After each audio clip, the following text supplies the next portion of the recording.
사도신경으로 신앙 고백하시겠습니다. 전능하사 천지를 만드신 하나님 아버지를 내가 믿사오며 그 외아들 우리 주 예수 그리스도를 믿사오니 이는 성령으로 잉태하사 동정녀 마리아에게 나시고 본디오 빌라도에게 고난을 받으사 십자가에 못 박혀 죽으시고 장사한 지 사흘 만에 죽은 자 가운데서 다시 살아나시며 하늘에 오르사 전능하신 하나님 우편에 앉아 계시다가 저희로서 산 자와 죽은 자를 심판하러 오시리라. 성령을 믿사오며 거룩한 공회와 성도가 서로 교통하는 것과 죄를 사하여 주시는 것과 몸이 다시 사는 것과 영원히 사는 것을 믿사옵나이다. 아멘. 찬송가 288장 찬송하시겠습니다.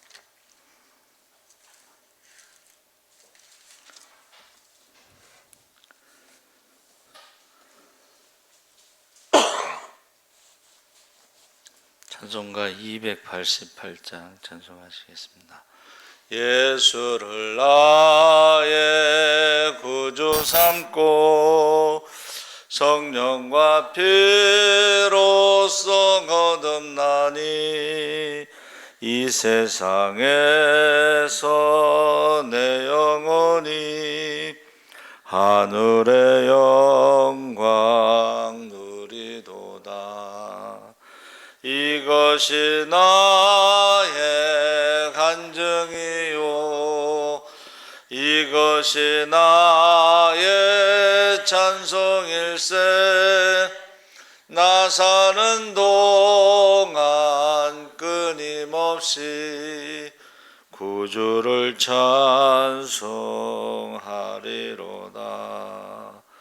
온전히 주께 맡긴 내 영 사랑의 음성을 듣는 중에 천사들 왕래하는 것과 하늘의 영광 보리로다.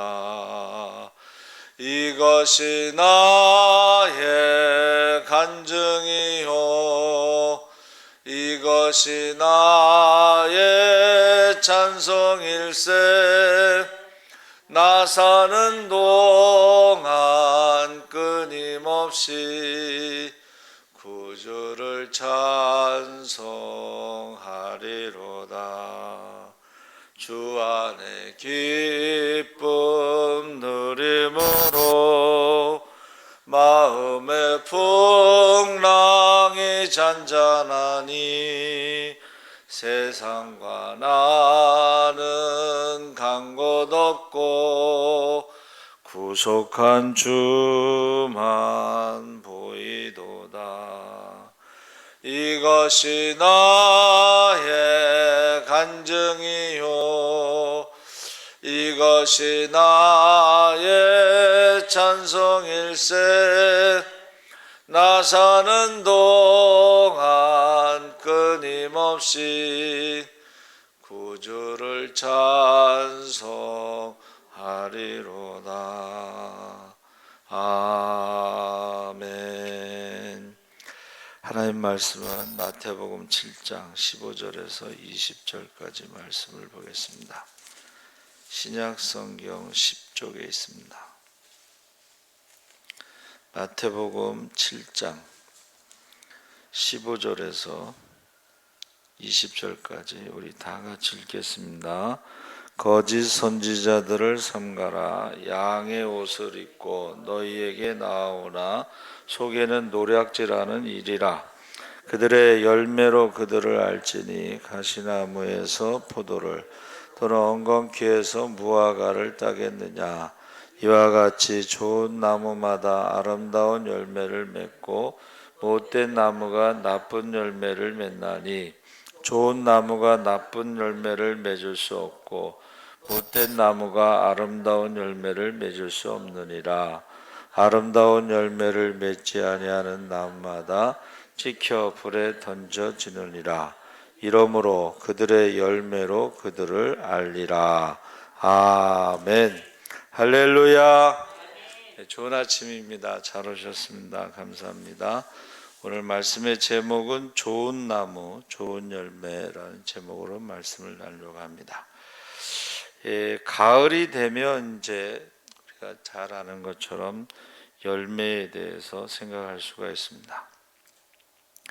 그래서 인생에도 가을이 있고 열매를 맺을 때가 있습니다. 그래서 하나님 앞에서 열매를 맺으라고 하셨지 꽃을 맺으라고, 꽃을 피우라고 하지 않으셨다. 어떤 사람이 표현한 것인데, 하나님은 우리에게 꽃을 피우라고 하지 않고 열매를 맺으라고 하셨다. 꽃은 아무리 화려해도 시들지만 열매는 끝까지 남는다 그랬습니다. 그래서 열매를 보면 그 열매로 그 나무가 어떤 나무인지 알 수가 있습니다. 사람도 그 사람의 열매를 보면 그가 어떤 사람인지 알 수 있습니다. 그래서 하나님께서 열매를 통해서 사람을 판단하시고 심판하신다. 근데 그 열매가 저절로 맺어지는 것이 아니고, 열매 맺기 위해서는 수고하고 땀도 흘려야 하고 기도도 해야 하고 또 자신에게 주어진 사명을 감당을 해야 됩니다. 그래서 나는 과연 인생의 가을에 무슨 열매를 맺을 것인가? 과연 나는 하나님과 사람 앞에서 어떤 열매를 맺고 있는가? 이제 생각해 봐야 되는데, 요한복음 15장 16절에 너희가 나를 택한 것이 아니요 내가 너희를 택하여 세웠나니 이는 너희로 가서 과실을 맺게 하고 또 너희 과실이 항상 있게 하여 내 이름으로 아버지께 무엇을 구하든지 다 받게 하려 함이니라.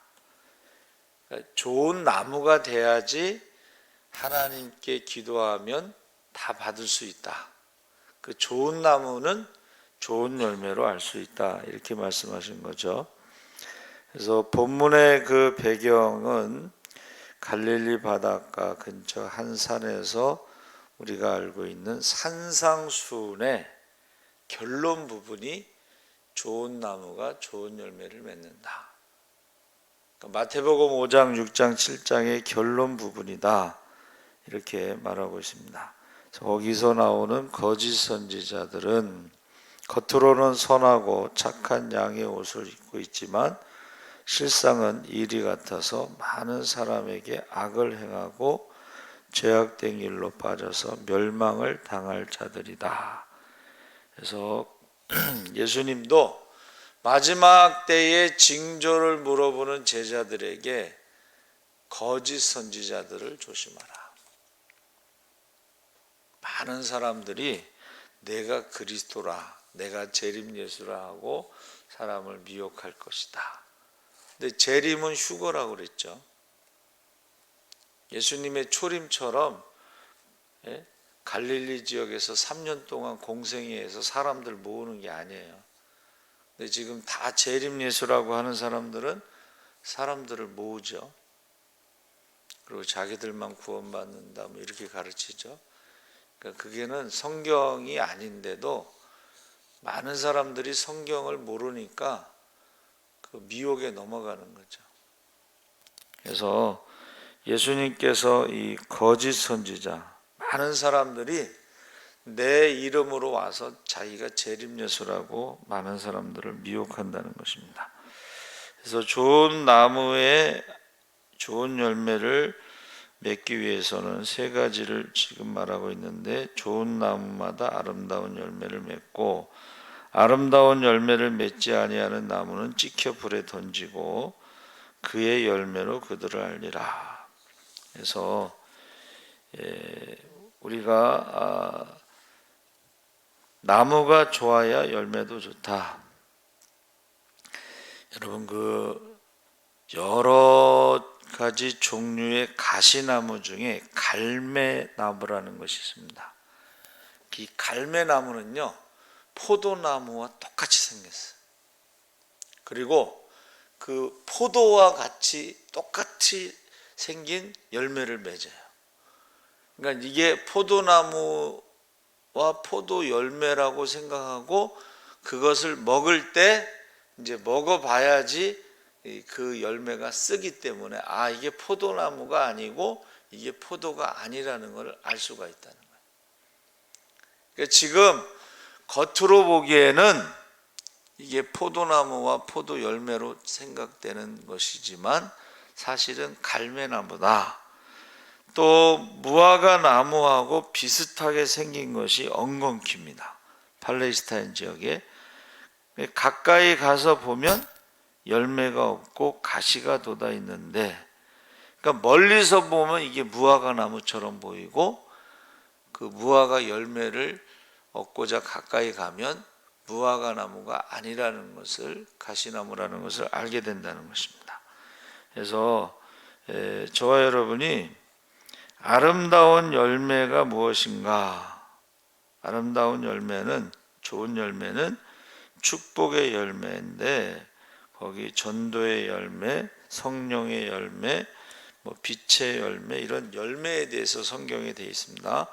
그래서 이사야 5장 1절 4절에 포도원의 노래 아시죠? 이 유명한 노래인데 이게 뭐죠? 기름진 땅에 극상품 포도나무를 심고 퇴비를 주고 좋은 열매를 기다렸는데 왜 들포도를 맺었는지 알 수가 없다. 그러니까 들포다라는 건 뭐냐 하면 땅만 버리고 열매가 없는 것을 말합니다. 그래서 주인이 어떻게 해요? 이제 뽑아버리라, 찍어버리라. 그랬더니 농사 짓는 사람이 1년만 참아달라. 내가 열심히 땅을 파고 거름을 주고 그래도 좋은 열매를 맺지 못하면 그때 찍어서 불에 던지든지 뽑자. 그래서 사실은 열매에 대해서 하나님이 한 번 더 기회를 주시고 그 다음에도 좋은 열매를 맺지 못하면 그때는 찍어서 불에 던진다 그랬습니다. 그래서 이스라엘의 탈무드에는 호두나무에서 사과를 따려고 하지 말라. 복숭아 나무나 사과나무처럼 열매를 맺는 나무들 중에 가지를 잘라서 그 꽃병에 이렇게 꽂아 놓으면요, 이 꽃이 피고 향기가 납니다. 그런데 열매가 맺을 수 없어요.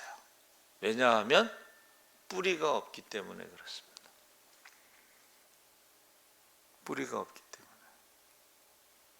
그래서 우리가 잘 아는 요한복음 15장에도 포도나무와 가지의 비유에서 뿌리가 없으면 열매를 맺을 수 없다.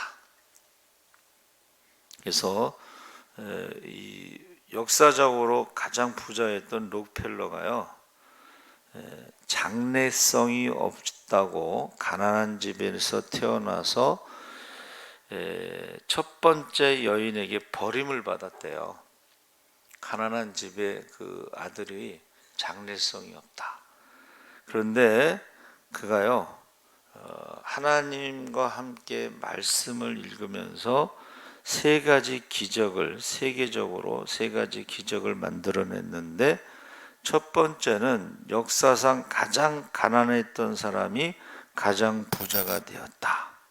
두 번째는 가장 부자였던 그가 역사상 가장 많은 기부를 했다. 세 번째는 건강하게 장수했는데 98세까지 살았는데 치아가 하나도 썩지 않을 정도로 건강하게 살았다. 이 세 가지 기적이래요. 근데 그 기적이 일어난 것은 첫 번째, 그가 주일에 한 번도 교회를 빠지지 않고 예배를 드렸다. 근데 저는요, 이 말씀을 준비하면서 세계에서 가장 큰 부자잖아요. 그런데 그는 극장이나 춤추는 곳에 한 번도 가지 않고 술과 담배도 입에 대지 않고 식사할 때는 항상 감사 기도를 드렸다. 이게 놀라운 거예요, 그렇죠? 그러니까 저희가 어렸을 때는 세례문답에 극장에 가지 않는다는 게 있었어요. 영화관에 가지 않고 이게 있었어요. 세례 받을 때. 록펠러가 그렇게 했다는 거예요. 술, 담배도 안 하고. 두 번째는 매일 성경을 읽었고, 세 번째는 11조를 도둑질하지 않았다 그랬습니다. 그래서 이 록펠러의 세 가지 기적, 가장 가난한 사람이 가장 부자가 되고, 가장 부자가 가장 많은 기부를 하고, 역사적으로, 그리고 그가 건강하게 살았다는 그 장수의 축복이 바로 예배, 그 다음에 성경 11조를 도둑질하지 않았는데, 우리가 하나님과 함께하면 반드시 우리를 통해서 아름다운 열매를 맺을 수가 있다. 그래서 고려대학교 교수님으로 계시는 김인수 박사님의 간증은 집안이 너무 어려워서 아르바이트를 하며 중학교를 겨우 졸업했어요. 그리고 정부에서 운영하는 직업학교에 들어가 9급 공무원 임시기능직으로 취직을 했습니다. 그러니까 너무 환경이 어려우니까 미래도 꿈도 희망도 없이 공부할 염두를 못 내, 중학교 졸업으로. 근데 어떤 직장에서요, 어떤 직장 동료가 전도를 했어요. 그래서 그가 성경을 읽으면서, 예수님을 만나서 성경을 읽으면서 갈라디아서 6장 7절, 스스로 속이지 말라, 하나님은 만홀히 여김을 받지 아니하시나니 사람이 무엇으로 심든지 그대로 거두리라. 이 말씀을 감동을 받고, 무엇을 심든지 그대로 거둔다고 하는 그 말씀에 내가 최선을 다해 노력하면 하나님께서 도와주실 거라는 믿음으로 그가 이제 30이 넘은 나이에 야간대학에 갔어요. 그리고 35세에 졸업하면서 하나님께 공부를 계속할 수 있게 해달라고 기도를 드렸습니다. 그가 믿고 기도할 때에 미국 정부 장학금 시험에 합격해서 명문학교로 유학을 가고 MIT 공대, 컬럼비아 대학에서 공부하고 박사학위를 받고 지금은 고려대학교 교수로 재직 중에 있는데, 그가 교수가 된 것은 하나님의 특별한 은혜라며 하나님께 영광을 돌리고 있습니다.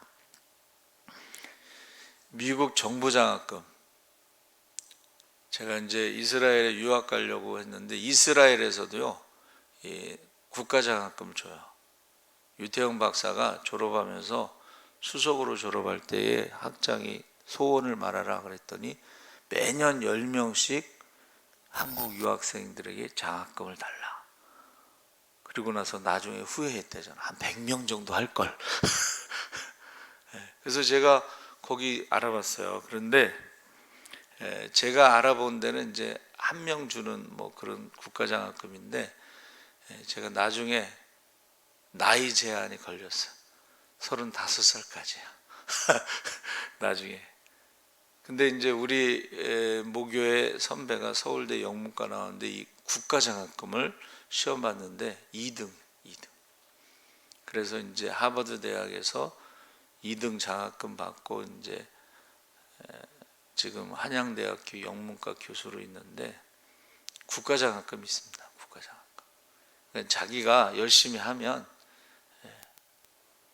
공부할 수 있다는 거죠. 자, 그래서 아름다운 열매를 맺지 않는 나무마다 찍혀 불에 던지운다.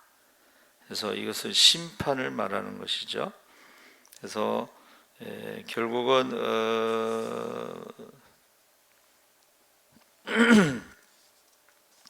인생의 마지막에 무엇이 남는가? 열매가 남는다 그랬습니다. 우리가 인생의 마지막에 하나님께 감사하고 착하고 충성된 종으로 아름다운 열매를 많이 맺으면 사람들에게도 본이 되겠죠. 그래서 호랑이는 죽어서 가족을 남기고 사람은 죽어서 이름을 남기고 성도는 죽어서 간증을 남긴다. 유태영 박사라든가 이런 분들이 참 그 어떤 하나님 앞에 기도하고 그의 삶이 축복받은 인생으로. 그러니까 유태영 박사 같은 경우는 자기로 말미암아 많은 사람들이 혜택을 받아요. 그게 이제 국가적으로는 새마을 운동을 유태영 박사가 가서 공부하고 와서 새마을 운동을 한 것이고, 공부하는 것도 유태영 박사가 어떤 모델이 되고 있어요. 천재 같아요. 제가 볼 때는 그 히브리어 그 문장을요 하루에 10개씩 외우는데, 그 중에 이제 한 5개는 까먹어도 하루에 5문장씩만 외워도 한 달이면은 150개잖아요. 6개월 만에 히브리어로 강의를 했어요. 이거는 기적이에요. 그러니까 요새 공부법에 대해서 그게 나오잖아요. 영어를 잘하는 방법이 뭐냐면, 문장을 하루에 10개씩 외우면 그 중에 다 까먹고 뭐 2개라도 남으면 나중에 300문장만 할 수 있으면 이게 자연스럽게 이제 강의가 돼요. 저는 천재라고 봐요. 6개월 만에 히브리어를 공부해서 강의를 한다는 게 있을 수 없는 일인데 그걸 보여준 거예요. 그래서 저와 여러분이 현재의 삶도 중요하지만 미래의 삶도 하나님 앞에 설 때에 열매로 그들을 알리라. 그래서 이 가짜 열매, 요새 가짜가 많은데 그거를 나중에 다 드러난다는 것입니다.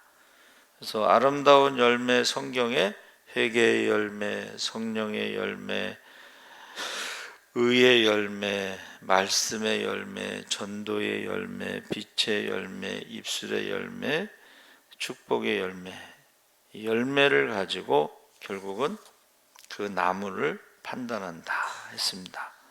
그래서 저와 여러분이 그런 많은 간증들이 있는데,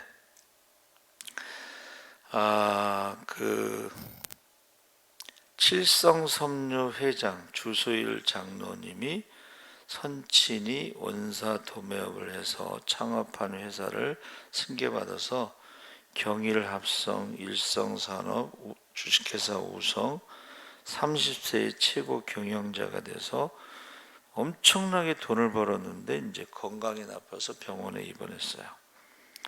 그래서 성경을 읽는데 디모데전서 6장 10절에 돈을 사랑함이 일만하게 뿌리가 되나니 이것을 사모하는 자들이 미혹을 받아 믿음에서 떠나 많은 근심으로 자기를 찔렀도다. 이 말씀을 읽고서 병원에서 10개월 동안 회개를 했대. 10개월 동안. 그래서 하나님 한 번만 더 기회를 주시면, 건강을 주시면 말씀대로 살겠습니다. 그리고 나서 10개월 동안 회개하고 건강이 회복되고 회사에서 이제 신회를 만들고 성경 공부하고 그랬는데 사업이 날로 번창해서 상공부 장관 수출 부분 표창, 무역의 날 섬유 수출 부분 대통령 표창, 스리랑카와 미국의 회사를 설립해서 사업을 확장하면서 스리랑카에 이제 선교를 하게 된 것입니다.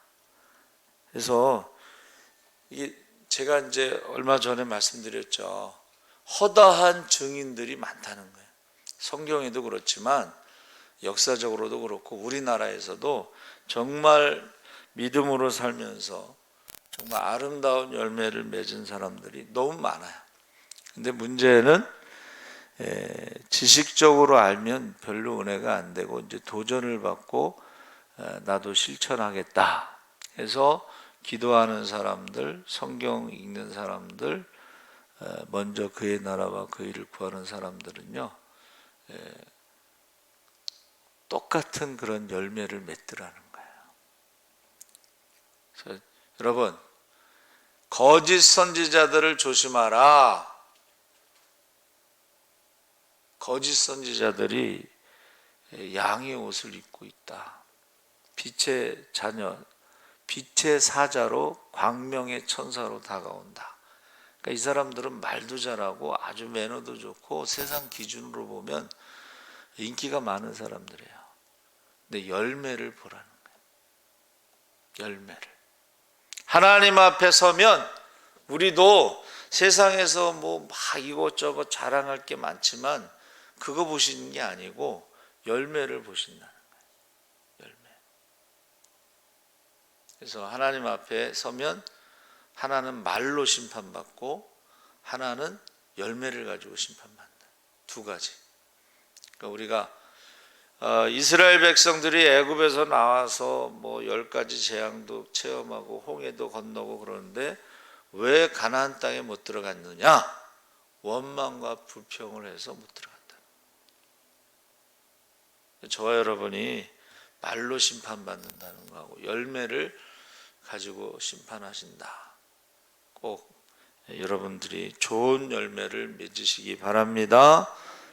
살아계신 하나님 아버지 감사합니다. 이제 산상수훈의 결론이 좋은 나무가 좋은 열매를 맺는다고 했습니다. 하나님 앞에 섰을 때 그날에 두려움이 없도록 부끄러움이 없도록 후회됨이 없도록 좋은 열매를 맺는 귀한 성도들이 되게 하여 주시옵소서. 감사하며 예수님의 이름으로 기도합나이다. 아멘. 하늘에 계신 우리 아버지여, 이름이 거룩히 여김을 나라의 임하옵시며 뜻이 하늘에서 이룬 것 같이 땅에서도 이루어지이다. 오늘날 우리에게 일용할 양식을 주옵시고 우리가 우리에게 죄 지은 자를